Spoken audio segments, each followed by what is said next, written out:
Assalamualaikum warahmatullahi wabarakatuh. Selamat pagi semuanya.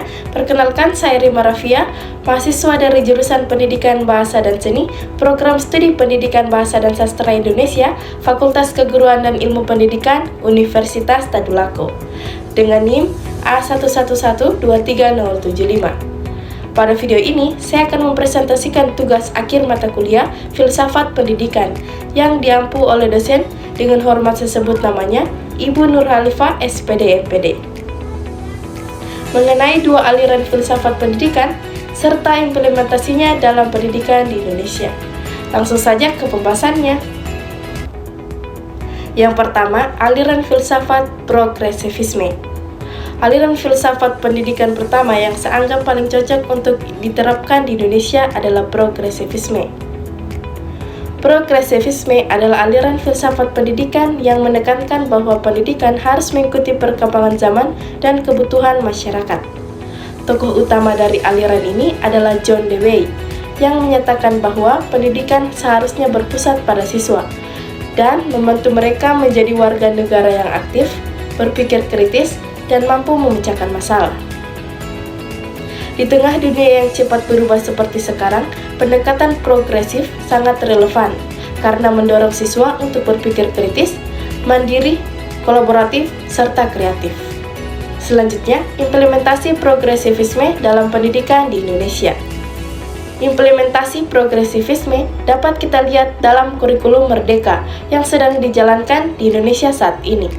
Kurikulum ini memberi kebebasan kepada siswa untuk memilih mata pelajaran sesuai minat dan bakat, serta kepada guru untuk menyesuaikan metode mengajar. Proyek penguatan profil pelajar Pancasila atau P5 adalah contoh nyata bagaimana siswa diajak belajar melalui pengalaman nyata, kerjasama, dan pengembangan karakter.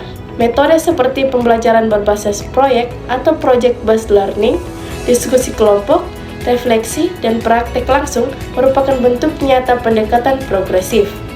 Hal ini sangat relevan dengan kondisi Indonesia yang multikultural dan memiliki tantangan pendidikan di berbagai daerah. Yang kedua, aliran filsafat esensialisme. Untuk memperkaya pemahaman, saya membandingkannya dengan aliran esensialisme yang juga pernah diterapkan dalam sistem pendidikan di Indonesia. Esensialisme menekankan pada penguasaan materi inti, seperti matematika, sains, bahasa, dan sejarah. Pendidikan berfokus pada guru sebagai pusat pengajaran dan disiplin yang ketat. Jika dibandingkan, esensialisme lebih menekankan pada penguasaan ilmu pengetahuan dan kedisiplinan. Sedangkan, progresivisme lebih menekankan pada pengalaman siswa, pembelajaran aktif, dan relevansi materi dengan kehidupan nyata. Keduanya memiliki nilai penting, namun dalam konteks zaman sekarang, progresivisme lebih fleksibel dan adaptif terhadap tantangan ke-21. Selanjutnya, implementasi esensialisme dalam pendidikan di Indonesia.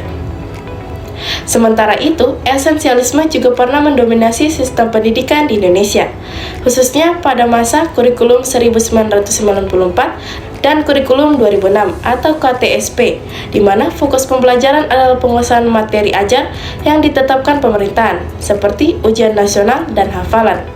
Kelebihannya adalah siswa mendapatkan dasar pengetahuan yang kuat dan seragam. Namun, kelemahannya adalah kurang memberi ruang untuk berpikir kritis dan kreativitas siswa.